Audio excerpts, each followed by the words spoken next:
Hi, good morning, students. Today we start Muslim law.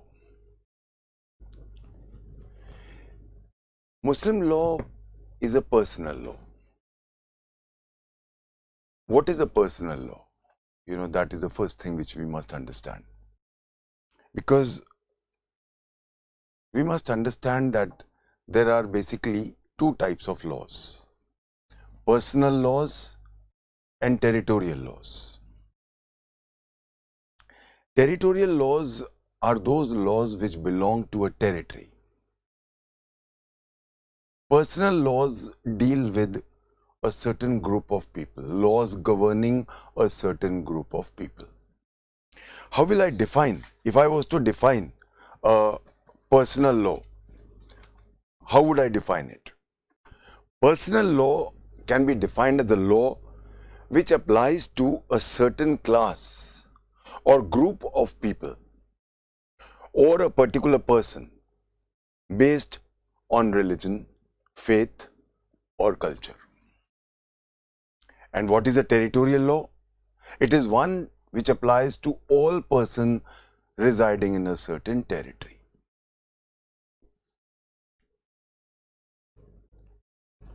How did personal laws emerge? If we see the development of mankind, the earliest known mankind to us is the Paleolithic man, the Stone Age man. Stone Age के अंदर man का जो right था वो था might is right. There were no rights. Whoever was mighty उसका right था, जिसको हम कहते हैं जिसकी लाठी उसकी भैंस. Over a period of time, Paleolithic age changed to Mesolithic and Mesolithic changed to Neolithic. Lithic basically means pertaining to stone age. Neolithic age के साथ साथ एक सिविलाइजेशन शुरू हो जाती है. सिविलाइजेशन, जैसे कि मैं सीपीसी में आपको बहुत डिटेल में पढ़ा चुका हूं, सिविलाइजेशन का बेस वर्ड होता है सिविल. तो जहां एक दूसरे के राइट्स आप पहचानने शुरू करते हो और एक दूसरे के राइट्स आप रिस्पेक्ट करने शुरू करते हो. राइट्स कौन डिटरमिन करेगा? लॉ. बट हमारी वो जो प्रिमिटिव सोसाइटी थी उसमें कोई इस तरह का पार्लियामेंट थोड़ा ना होता था.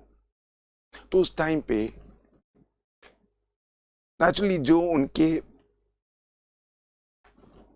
एक्सेप्टेड लोग होते थे उन लोगों को का जो वर्ड होता था वो लॉ बनता था.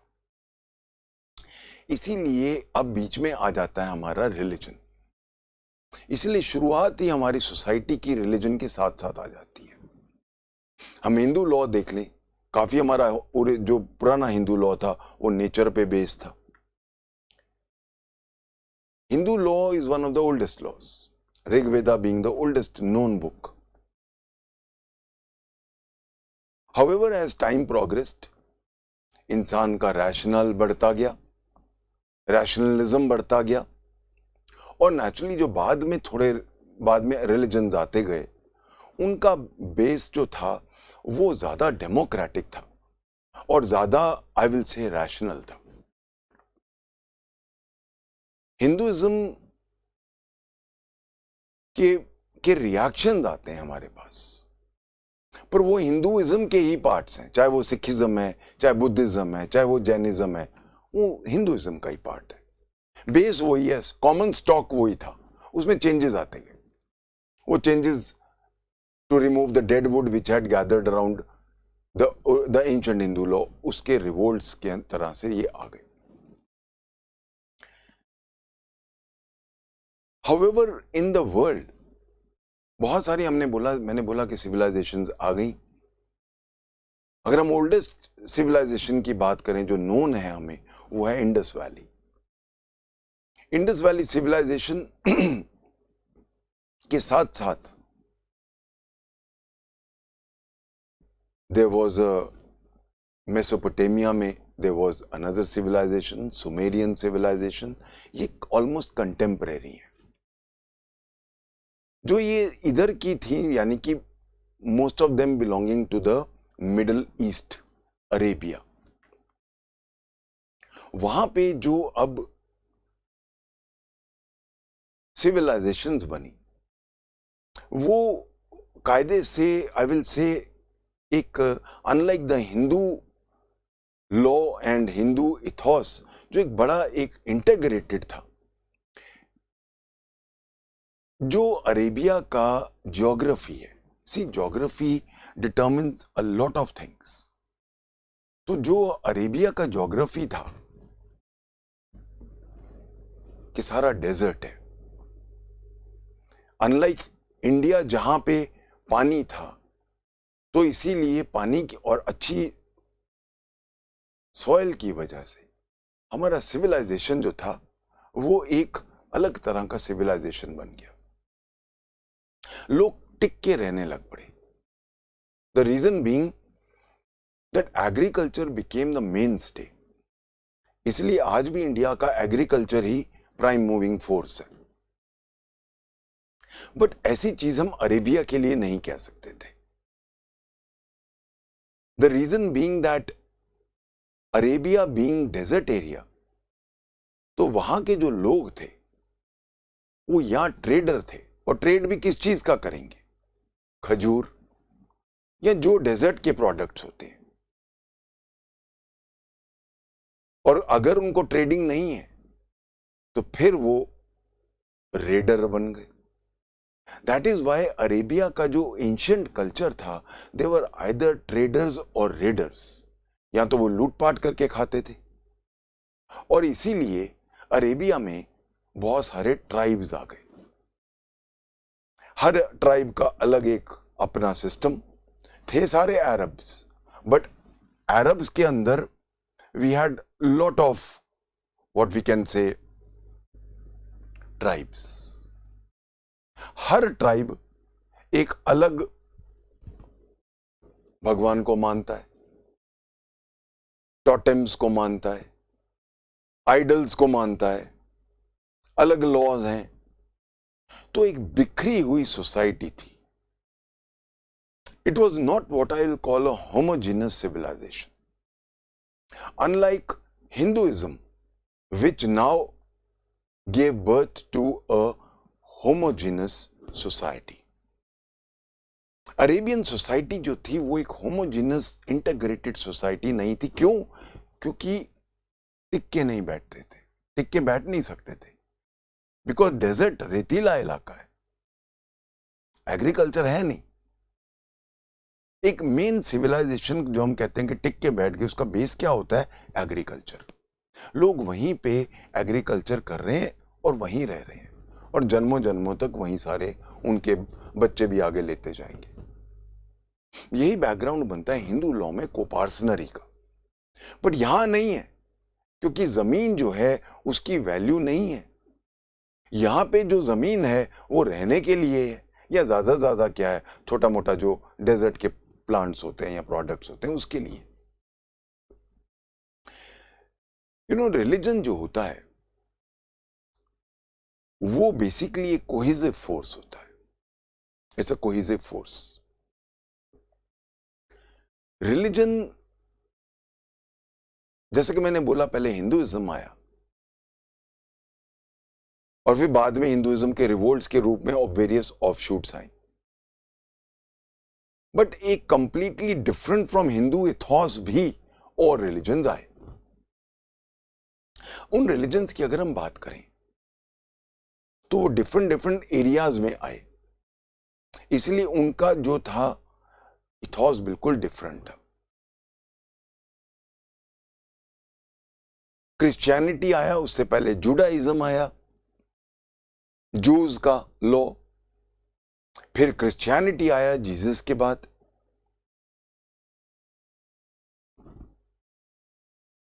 पारसीज का अपना लॉ आया, ज़ोरास्ट्रिज्म.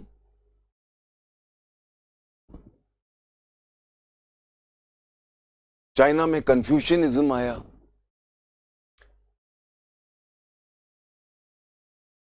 This is the reason why आज के दिन में जब हम हिंदू की डेफिनेशन देते हैं हिंदू लॉ में या कहीं भी, तो हम एक नेगेटिव डेफिनेशन देते हैं कि हिंदू वो है जो मुस्लिम, पारसी, जू, क्रिश्चियन नहीं है। वो हम जब आएंगे हिंदू लॉ में तो डिटेल में बात करेंगे। अभी हम बात करें पर्सनल लॉस की। एक रिलीजन को अगर एक्सेप्ट करना है तो हर रिलीजन को एक्सेप्ट करना, अगर करवाना है अपने आप को, अगर रिलीजन एक्सेप्ट नहीं होगा तो आगे नहीं बढ़ता, वो अपनी मौत खुद मर जाता है। तो अगर एक रिलीजन को हमने एक्सेप्ट कराना है, ये उसके अंदर एक ऐसा डर होना चाहिए कि सुपरनैचुरल का। इसलिए सारे हमारे जो रिलीजन्स हैं, क्योंकि हम इंसान इंसान से नहीं डरता है। एक टाइम पे हिटलर बहुत बड़ा आदमी था, दुनिया पे एक टाइम पे राज करने का उसका सपना था, पर हम आज के दिन में कोई भी नहीं कहेंगे कि हिटलर हमसे बहुत बड़ा आदमी था। इंसान इंसान से नहीं दबता है कभी। इंसान हमेशा सुपरनैचुरल से डरता है और दबता है और एक्सेप्ट करता है कि वो मेरा मास्टर है। This is a reason why कि हम कोई भी रिलीजन ले लें, उसमें सुपरनैचुरल पार्ट है। और अगर कोई रिलीजन, जैसा कि फॉर एग्जांपल हम क्रिश्चियनिटी ले लें या मुस्लिम, अब इस्लाम में आ रहे हैं हम, अगर उनमें कोई इंसान इन्वॉल्व थे तो वो बेसिकली इंसान नहीं थे, वो सीधा गॉड के नुमाइंदे थे, वो सीधा भगवान के ही स्वरूप थे। And that is the reason वो भी हमारे भगवान बन गए। रिलीजन, एज ए सेड, अगर उसको रिलीजन की तरह एक्सेप्ट होना है, it lays down its dos and don'ts. और क्योंकि ये सीधा भगवान दे रहे हैं, maybe through some person, इसलिए दीज आर गॉस्पेल ट्रुथ्स, इनको चेंज नहीं किया जा सकता। ये भगवान की आवाज है और भगवान की आवाज तो हमेशा इंसान की आवाज से ऊपर होती है। This is the reason why religion था, है और रहेगा। चाहे कार्ल मार्क्स ने कहा है कि religion is the opium of masses, communist कुछ भी कहें, पर रिलीजन का बोलबाला तो उतना ही है जितना जब वो शुरू हुआ था। उसका रीजन है कि हम ये सब मान के चलते हैं कि हमारे ऊपर एक सुपरनैचुरल है जिसको हमने किसी ने देखा नहीं है, जो हमारे रैशनल से परे है। पर इतनी चीजें हमारी लाइफ में, इतना सारा कुछ होता है जो बिल्कुल भी हम कभी प्रिडिक्ट नहीं कर सकते थे। हमारी लाइफ जो है वो एक स्ट्रेट लाइन पे नहीं चलती है कि जी बस ये है तो ऐसा ही हो रहा है। हर रोज जिंदगी में टर्न आते हैं, और क्योंकि टर्न्स आते हैं और ऐसे बिल्कुल यू टर्न्स भी आ जाते हैं, इसलिए इंसान हमेशा डरता है कि भगवान के हाथ में है। This is the reason of acceptability of religions. चाहे आज का दिन ले लो या आज से 500 साल पहले ले लो,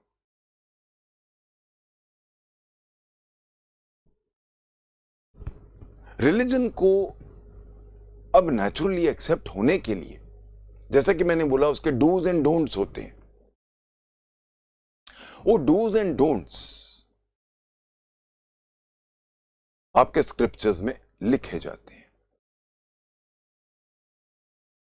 चाहे हम होली बाइबल ले लें, चाहे हम होली कुरान ले लें, या हम श्री गुरु ग्रंथ साहब जी को ले लें, या भगवत गीता को ले लें, कोई भी ले लें,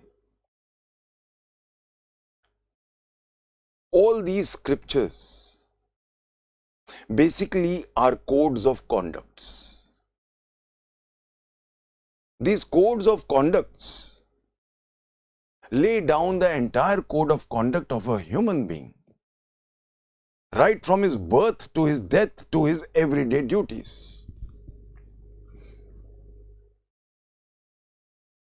हिंदू लॉ जो है वो सबसे अलग क्यों है? हिंदू लॉ बिलीव करता है कि there is rebirth. Hinduism believe करता है कि देयर इज रीबर्थ. रीबर्थ की वजह से पाप और पुण्य, do's and don'ts, the theory of punishments, rewards and punishments. हर रिलीजन में रिवॉर्ड्स एंड पनिशमेंट्स इनबिल्ट होते हैं. पनिशमेंट्स के बहुत सारे तरीके हैं. इस जन्म में तो हमें लगता है कि नहीं है. हिंदुइज्म मानता है कि अगला जन्म होता है, तो अगले जन्म में आप इस जन्म के मिसडीड्स को पे करोगे. इस्लाम और क्रिश्चियनिटी मानता है कि आप सबको हम अभी दफना रहे हैं, वो आपको तभी दफनाते हैं, जलाते नहीं है, क्योंकि एक दिन डे ऑफ रिसरेक्शन आएगा. इस्लाम में उसको कहते हैं कयामत का दिन आएगा, जिस दिन सब अपने ग्रेव से निकलेंगे और फिर जो आपका कंसर्न्ड गॉड है, चाहे अल्लाह है, चाहे जीसस, व्हाटएवर, वो आपका लेखा जोखा लेंगे. Your balance sheet will be made, and as per that balance sheet you will be allocated to either hell or heaven. Hell की जो पिक्चर है वो बहुत ही घासली एंड डेडली है. हेल का पिक्चर है वही जो हम कहते हैं, कढ़ाई में तेल में तल रहे हैं और बर्निंग हेल्स हैं, बर्निंग फायर्स हैं, वगैरह वगैरह. हेवन जो है वो बहुत ही ब्यूटीफुल है, वगैरह वगैरह, बहुत कुछ है.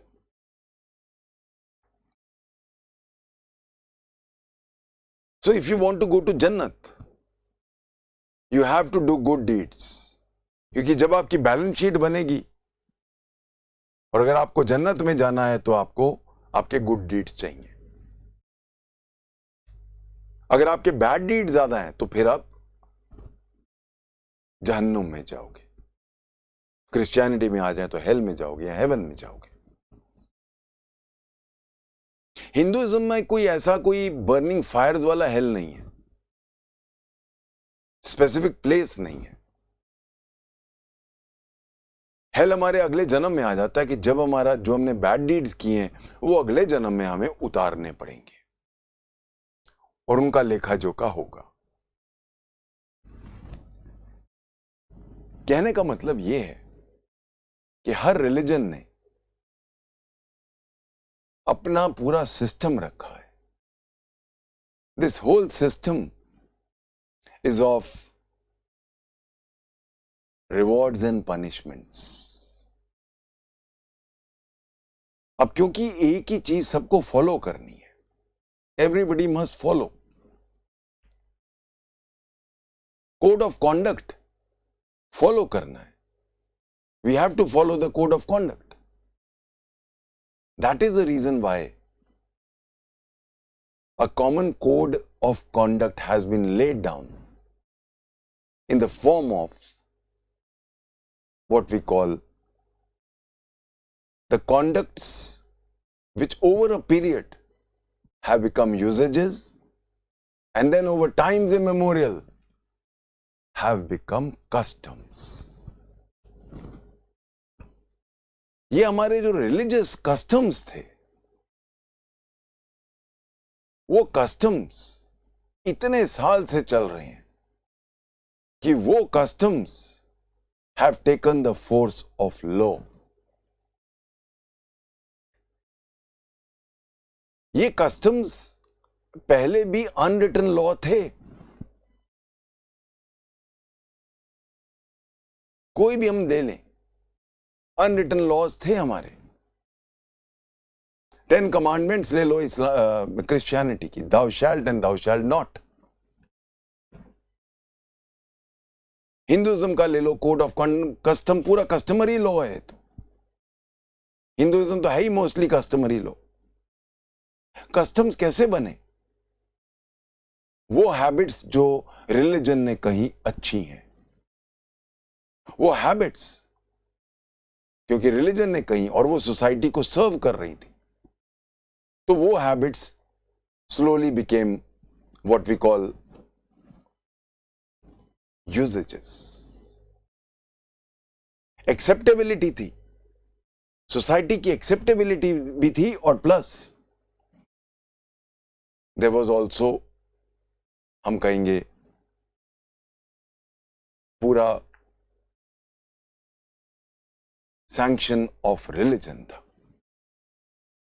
उसको तोड़ने का मतलब था कि आप सुपर नेचुरल से लॉगर हेड्स पे जा रहे हो। You are going at loggerheads with the supernatural, and no earthly being ever dares to be at loggerheads with the supernatural. This is the reason why these usages kept on being practiced so well that they became customs. And these customs were not only accepted by the society, these customs were enforced by the society. These laws, these customs which took on the force of law, did not need any policing. The society would enforce. ये जो customs थे जिन्होंने law का रूप ले लिया था, उनको, और जो एक रिलीजन के लोगों को डील कर रहे थे, उनको हम कहते हैं personal laws. They are called personal laws. Personal laws in the context of modern day. अब पर्सनल लॉ तो मैंने जैसा कि बोला रिलीजन में से एमनेट हुए, and over a period of time they were accepted, और other force to be accepted. They were also holding. सबसे बड़ा फायदा क्या था इन कस्टम्स का? एक सोशल ऑर्डर दे दिया इन्होंने, और सोशल ऑर्डर ऐसा कि पुलिस को आके उसको लागू करने की जरूरत नहीं थी, सोसाइटी ही लागू करती थी, क्योंकि डर था सुपरनैचुरल का। इसीलिए जब हम आज के दिन में आते हैं, मॉडर्न लॉज में आते हैं, पर्सनल लॉज को हम नजरअंदाज नहीं कर सकते, नॉट विथस्टैंडिंग द फैक्ट कि ये पर्सनल लॉज सेंचुरीज ओल्ड हैं। पर ये पर्सनल लॉज कोई ना कोई efficacy, they were efficacious at that point of time, and they continue to be efficacious, and they have continued to be efficacious during the passage of many centuries, and most of them are efficacious even today. And that is the reason why they are accepted as law. Even if not accepted by the parliament, they are accepted as law by the people. And that is why personal laws always are more acceptable laws. They don't have to be forced down your throat. Public उसको automatically accept करती है। Question ये उठता है कि आज के दिन में, हम इंडिया के कंटेक्स्ट में बात कर रहे हैं, आज के दिन में हमारा कॉन्स्टिट्यूशन आ चुका है, which is the mother of all loss, और यहां प्रॉब्लम आती है।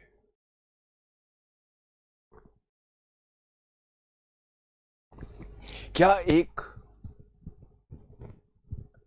21वीं सदी का लॉ एक इतने पुराने आर्केक ट्रेडिशनल लॉज को एक्सेप्ट करेगा?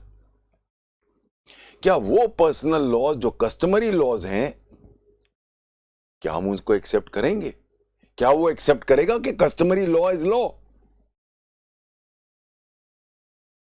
इसका आंसर हमें कॉन्स्टिट्यूशन में ही मिलता है.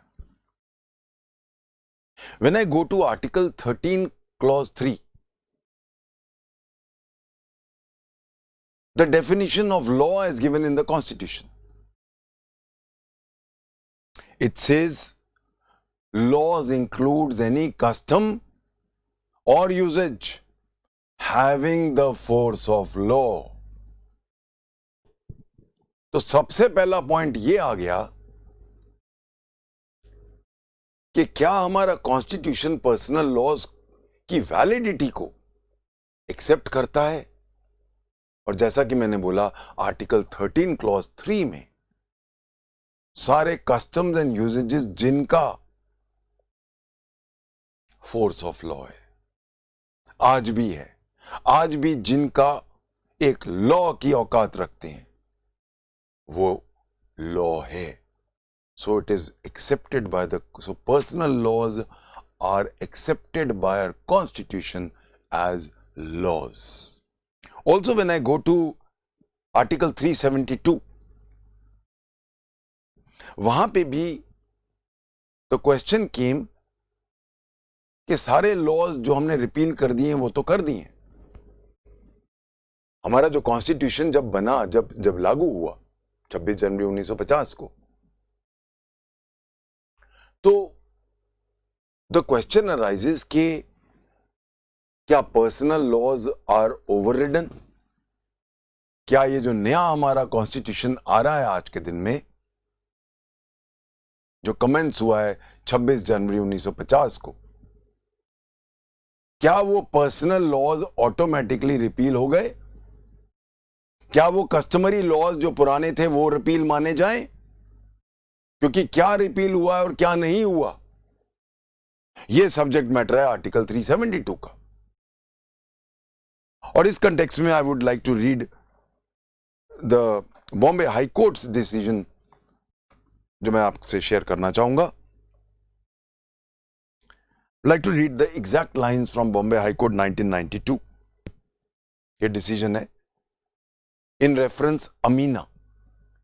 इन रेफरेंस केस है ये, रेफरेंस केसेस जो रेफर किए जाते हैं for expert opinions. In reference Amina, AMINA, Amina, 1992 Bombay. I like to read the exact lines. The expression all laws in force includes not only the enactments of the Indian legislative but also the common law of the land which was being administered by the courts in India. तो कौन से laws protect हो गए, ये बता रहा है हमें. ये हमें आर्टिकल 372 बताता है. This includes not only the personal laws,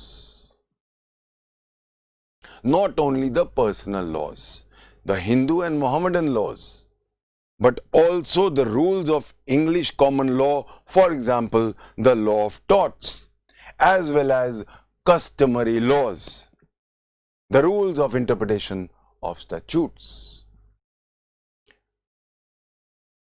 So Article 372 has not repealed any personal law. 372 की मैं पहली लाइन सिर्फ पढ़ना चाहूंगा. ये मैं कॉन्स्टिट्यूशन नहीं पढ़ा रहा, यहाँ वो हम पढ़ाऊंगा मैं बाद में आऊंगा. तो notwithstanding the repeal by this constitution of the enactments referred to in Article 395, but subject to other provisions of this constitution, all laws in force in the territory of India immediately before the commencement of this constitution shall continue in force until altered, repealed or amended by a competent legislature. ये most important line है जो हमने article 372 में पढ़ी है. तो article 372 कहता है कि जितने लॉज इन फोर्स थे जब हमारा कॉन्स्टिट्यूशन कमेंस हुआ, वो सारे के सारे लॉज प्रोटेक्टेड हैं अनलेस कि उनको रिपील कर दिया गया हो, या उनको अमेंड कर दिया जाए, या उनको ऑल्टर कर दिया जाए। और उस कंटेक्स्ट में बॉम्बे हाई कोर्ट ने ये चीज बहुत क्लियरली कही कि लॉज इन फोर्स का मतलब क्या है। सारे वो इनैक्टमेंट्स सिर्फ इंडियन लेजिस्लेचर के नहीं, पूरे वर्ल्ड के सारे कस्टमरी लॉज, सारे पर्सनल लॉज, यहां तक कि लॉ ऑफ टॉर्ट्स, वो सब प्रोटेक्टेड है। ये एक बहुत इंपॉर्टेंट एस्पेक्ट था हमारे लिए, क्योंकि नेचुरल है। सी, एक चीज हमें खास ख्याल रखनी है,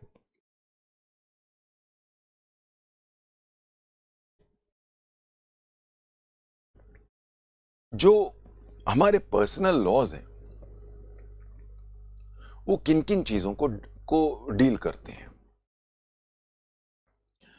personal laws deal with personal matters of a person, marriage, divorce, maintenance, succession, inheritance, ये सारी चीजें जो हैं,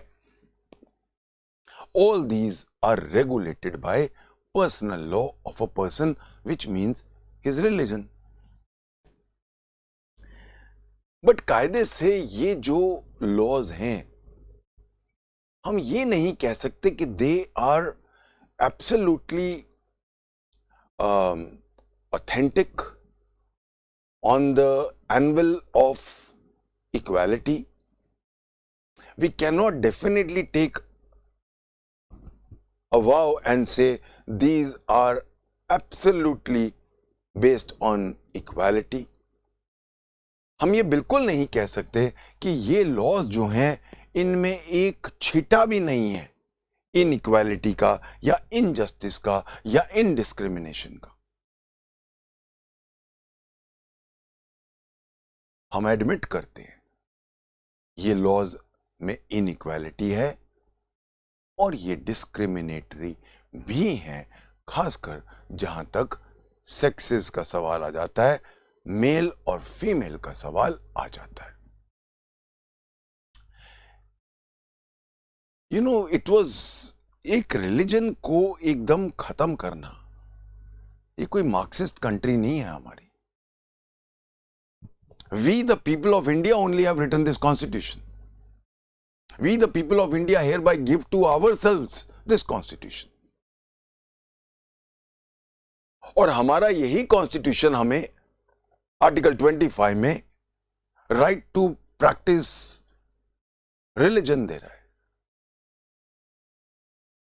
रिलीजन को हमने, जिसको हम कहते हैं, उठा के बाहर नहीं फेंक दिया। We have not derecognised religion. We are not a communist country. We are a country which is very rich in our culture because of the religions, because of the various religions. However, India being based on equality, liberty, equality, fraternity, this is the very base of the preamble.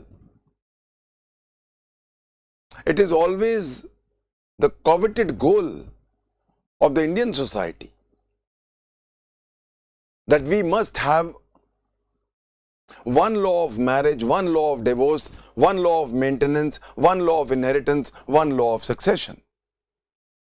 In other words, what we will call secular laws of marriage, secular laws of divorce, secular laws of succession, secular laws of maintenance. There should be no contradictions. The ultimate aim of Indian Constitution is utopia, utopian principles we have. We want that we should all have equality not only of other things but also of personal laws. And that is the reason why Article 44 in our Directive Principles of State Policy clearly ordains that the state shall endeavor to enforce a uniform civil code, UCC. The Honorable Supreme Court has lamented many times in many judgments, whether it is Shah Banu or any others, that it pains us to see that even after so many years of our independence, we have not been able to give ourselves a uniform civil code.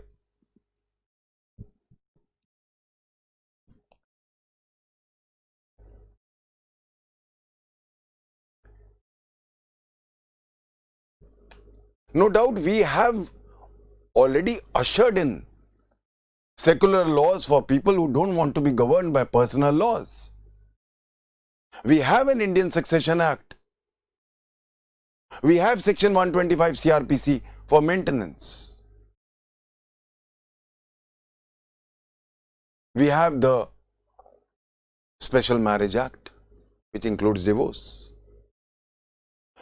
So we have now two laws running parallel. एक personal laws जो उनके personal religions के through आए हुए हैं, और एक जो secular law है जो religion नहीं देखते, जो इतना देखते हैं कि वो Indian है, और उस पे irrespective of caste, creed, color और religion हम आपको एक ही law देंगे.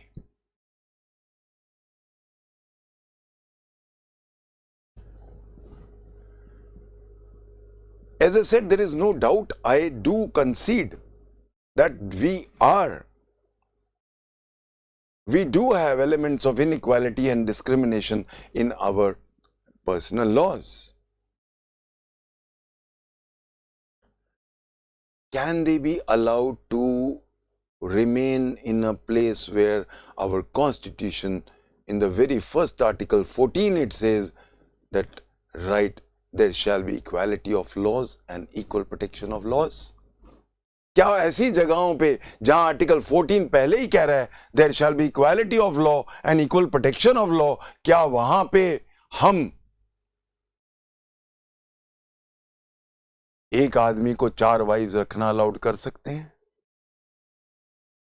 क्या वहां पे हम अनइक्वल सक्सेशन के laws vis-à-vis main and women रख सकते हैं? क्या वहां पे हम अलाउ कर सकते हैं कि सन को पार्टनर होगा और लड़की को पार्टनर नहीं होगी? क्या ये इनहेरेंटली हमारे कॉन्स्टिट्यूशन के स्पिरिट के खिलाफ नहीं है? क्या धज्जियां नहीं उड़ा रहा उसकी?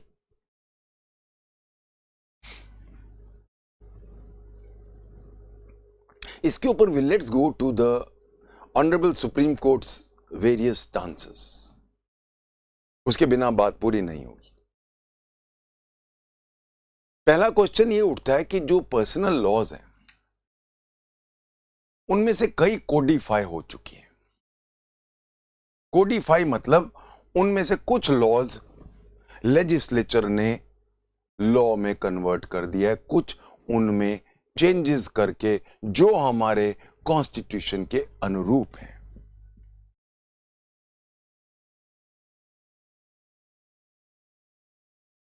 सबसे पहले जो चेंजेस आए वो हिंदू लॉ में आए. 4 इनैक्टमेंट्स आए हैं 1955-1956 में, and almost the whole gamut of Hindu law was codified. Codification का मतलब है उनको लॉ में कन्वर्ट कर दिया, लेजिस्लेटिव लॉ में कन्वर्ट कर दिया. बहुत सारी डेडवुड आ गई थी हिंदुइज्म में, क्योंकि इतना पुराना रिलीजन है, सबसे पुराना रिलीजन है वन ऑफ द, तो इसीलिए उसमें बहुत सारी डेडवुड इकट्ठी हो गई थी. उसको खत्म करना जरूरी था. उस डेडवुड में इस्लाम में तो चलो 4 वाइफ्स रख सकते हैं, हिंदुइज्म में कोई मनाही नहीं थी. पॉलीगेमी भी अलाउड है, और I am not saying bigamy और even biandry, but it was polygamy. आप रखना चाहो तो 100 वाइफ्स रख लो, नॉट ओनली वाइफ्स रख लो, वाइफ भी हस्बैंड रख सकती है। We see polygamy in Ramayan and we see polyandry in Mahabharat. हमारे एपिक्स हैं, हमारे ग्रंथ हैं।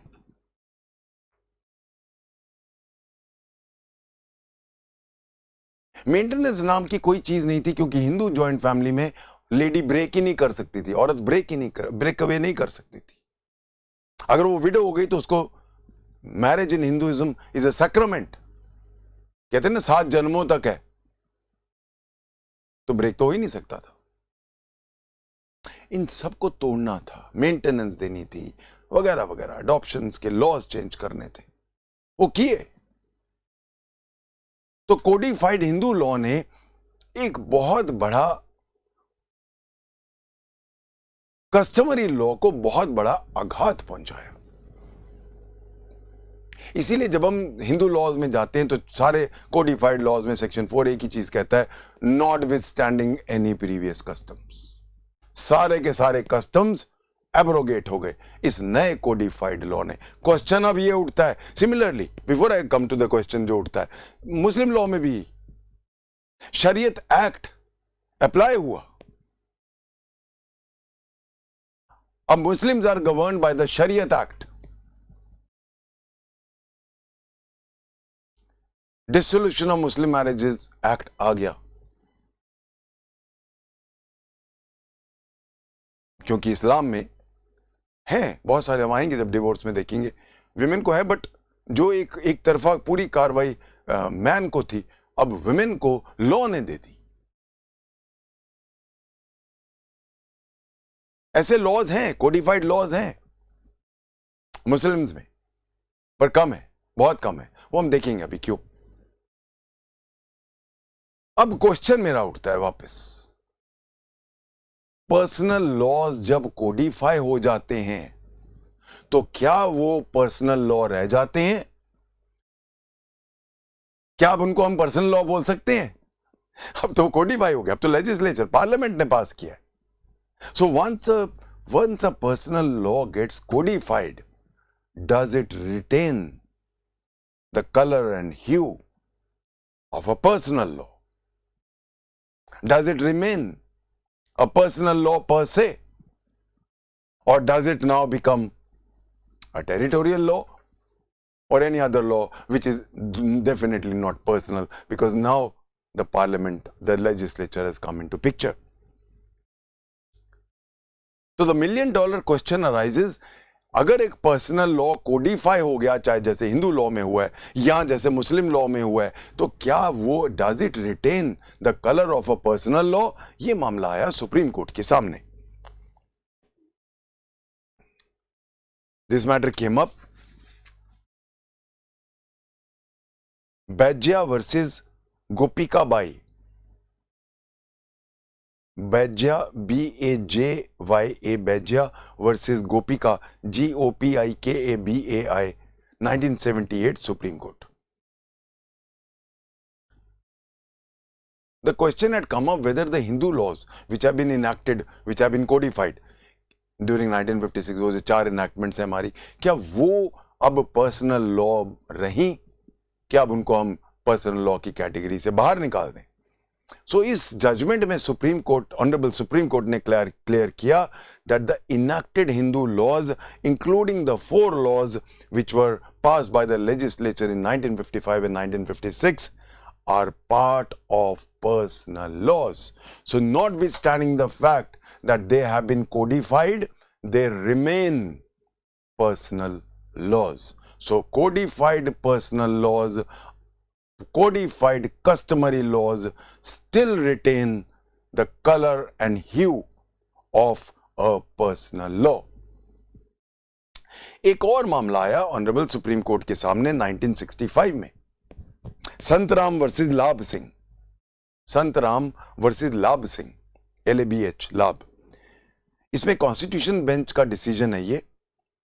In this honourable Supreme court held कि जो हम रीजंस रखते हैं, कोई भी स्टैट्यूटरी लॉ को अगर हम वॉइड करार करने के लिए जो रीजंस रखते हैं, वही रीजंस हमारे कस्टमरी लॉ पे भी अप्लाई करेंगे।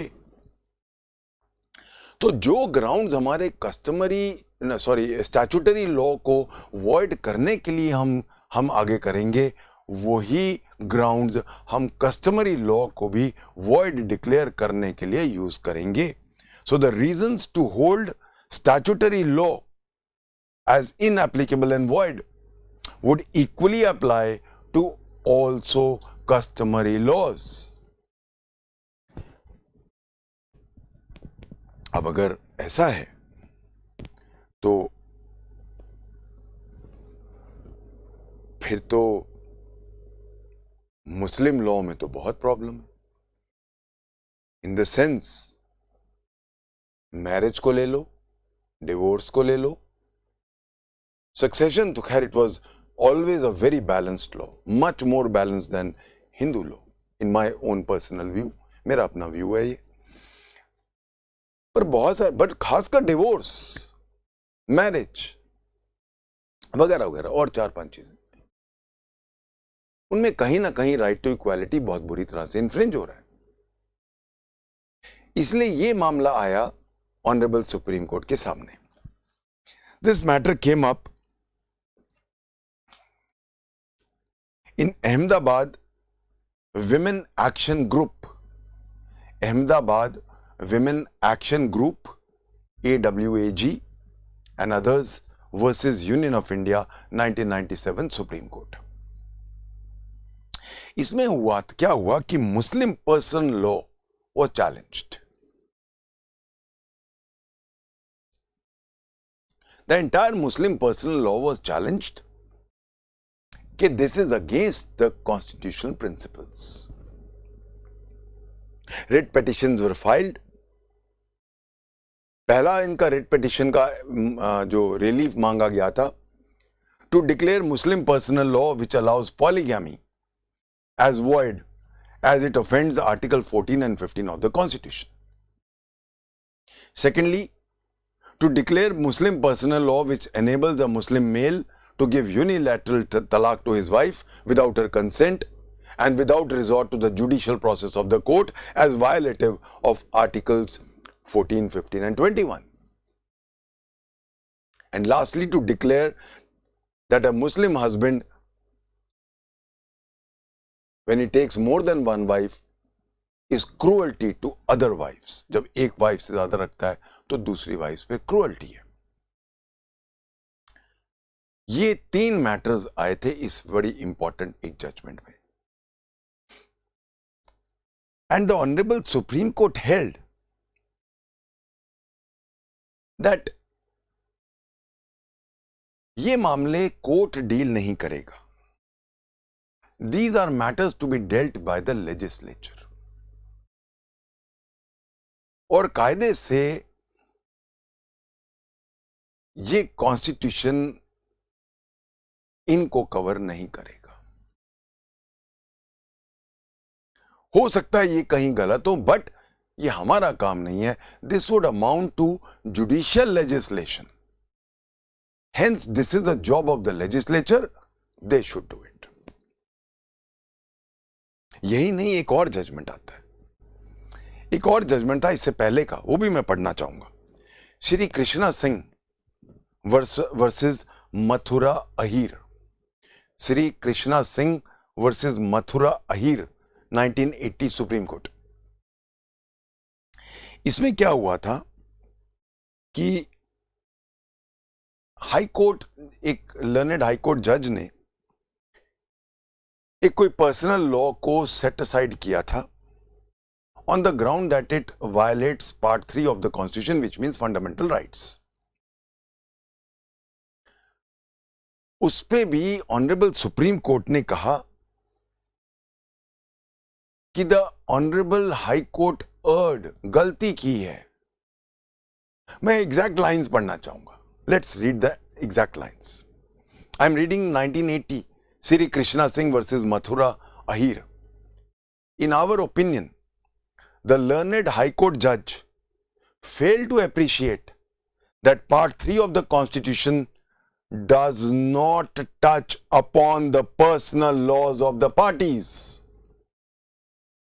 He cannot introduce his own concepts of modern times, but should have enforced the law as derived from recognized and authoritative sources of law, except where such law is altered by any custom or is modified or abrogated by any statute. यानी कि जो चीज article 372 में हमने पढ़ी कि सारे laws continue करेंगे अनलेस कि उनको स्पेसिफिकली ऑल्टर किया जाए या रिपील किया जाए बाय द कंसर्न स्टैट्यूट, तो जब तक कोई ऑल्टर, वेरी या रिपील नहीं होगा तो वो चलता जाएगा। नॉटविथस्टैंडिंग तो आर्टिकल 372 को यूज किया। ये स्टांसेस थे पुराने। Law changes with time in the sense that even law enforcing, law interpreting authorities also naturally change with times. Law हमेशा एक कभी भी स्टैटिक चीज नहीं होती है। सिमिलरली लॉ के इंटरप्रिटेशंस भी कभी स्टैटिक नहीं होते, दे कीप ऑन चेंजिंग। और हम ये बिगेस्ट चेंज देखते हैं अभी जो एक सुप्रीम कोर्ट का जजमेंट आता है हमारे पास 2017 में, and a very landmark case, और वो है Shayara Bano, SHARAYA, Shayara Bano versus Union of India 2017 Supreme Court. या अगर इससे बहुत पहले चले जाएं तो शाह बानू का केस,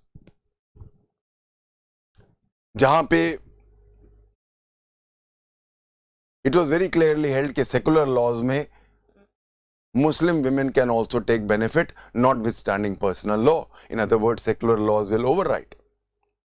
ये जो हमारे पास शरिया बानू का केस आता है union versus Union of India 2017 में, इसमें पहली बार ट्रिपल तलाक को इनवैलिडेट किया जाता है। नॉट ऑल ट्रिपल तलाक, तलाकुल बिद्दत जिसको हम कहेंगे, हम बाद में पढ़ेंगे इसको डिटेल में, उसको अब इनवैलिडेट करता है सुप्रीम। हाउएवर ये नहीं कि सुप्रीम कोर्ट ने अपना ही लॉ लगा दिया या उसको कॉन्स्टिट्यूशन को के एनविल पे उसको रिजेक्ट कर दिया, नहीं।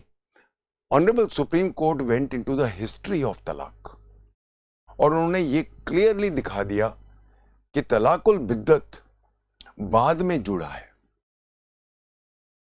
वो हम जब आएंगे तलाक में तो डिटेल बात करेंगे, but then the honourable Supreme Court keeps on taking progressive views and interpretations based on the principles of our constitution. बहुत शोर मचा कि नहीं जी नहीं, आप तलाकुल बिद्दत को कैसे खत्म कर सकते हो, but then the honorable supreme court very clearly laid down a very reasoned judgment कि इसका रीजन ये है, and then nobody had an answer to this.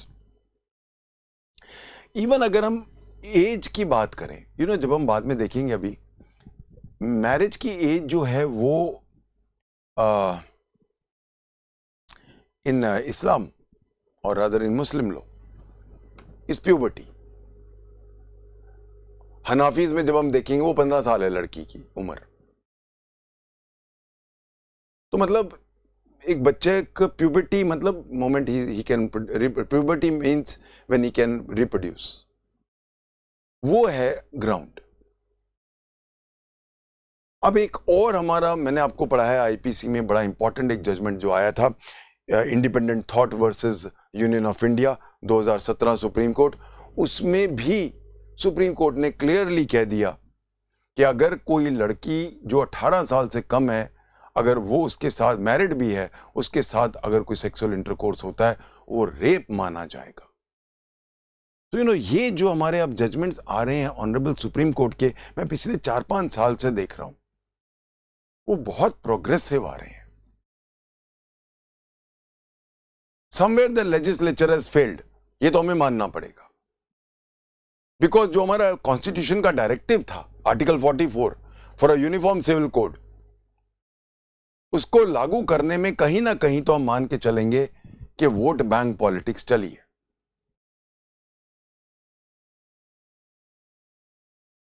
notwithstanding the codifications which took place in Hindu law and to some extent in Muslim law. We can always say that जितना भी progressive attitude या interpretations आए हैं personal laws में, वो thanks to the honourable Supreme Court है. चाहे वो शाह बानू को मान लो या हम आबाद में देखेंगे मेंटेनेंस के लॉज वगैरह में बहुत सारे सुप्रीम कोर्ट जजमेंट्स हैं, तो वो, और अब ले लो ट्रिपल तलाक का शाहिरा बानू.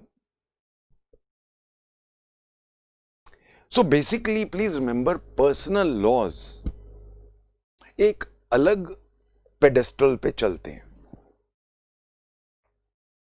जहां, और बहुत सारे, जैसे हम देखेंगे आगे जाके, बहुत सारे हमारे जो पर्सनल लॉज हैं उनका जहां जहां कॉन्स्टिट्यूशन से टक्कर हो रही है, दो the honourable Supreme court again and again is now naturally saying के कॉन्स्टिट्यूशन पर्सनल लॉज के ऊपर हम उनके दोनों को नहीं मिक्स एंड मैच करेंगे because of article 372, but nevertheless the point remains कि इंडिया तो एक ही है ना, वी द पीपल तो एक ही हैं, notwithstanding our religions. Right to religion है, but then in my own personal view, some people may not agree with me, in my own personal view, to have a healthy society and a uniform society, and if we want to become a superpower, we must have secular laws. Every Indian, irrespective of caste, creed, color, religion, should be governed by the same set of laws, whether they are territorial laws or whether they are personal laws. With these words, I would like to end this lecture. We have just discussed about personal laws. In my next lecture, we now go on to the origin of Muslim law and all the aspects of Muslim law. We'll take it up from here in my next lecture. Thank you. God bless.